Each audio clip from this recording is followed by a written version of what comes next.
In this tutorial, you'll learn how to create a direct download link for your Google Drive files. First, open the Settings menu in Google Drive and select your resume file to start sharing it. Next, open the Download folder to confirm if needed.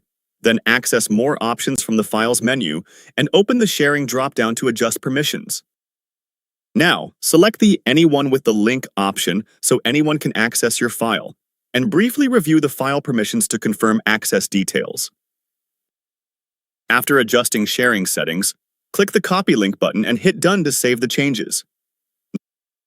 Now, open Google Drive again in your browser and, if necessary, use the Back button to return to your main files or previous screen. Click a relevant button to proceed, then select any additional options needed, and finally click Download to make sure your file is ready.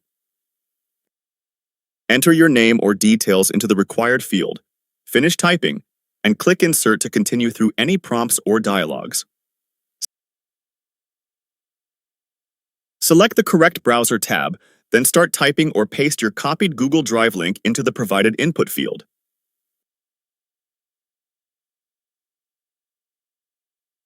Copy the highlighted portion of the file's link and make sure you have the correct download format by editing or copying the necessary section in the address bar. Now, copy or select text as needed from address bars or other fields, and choose any options from dropdowns to finish setting up your download link. With everything ready, click Insert if necessary, publish your settings, and, if prompted again, confirm publishing to finalize the changes.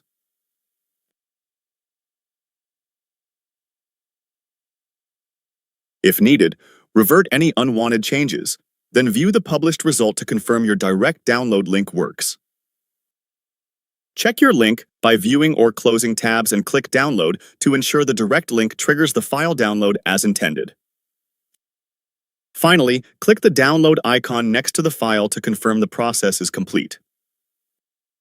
You've successfully created a direct download link for your Google Drive file.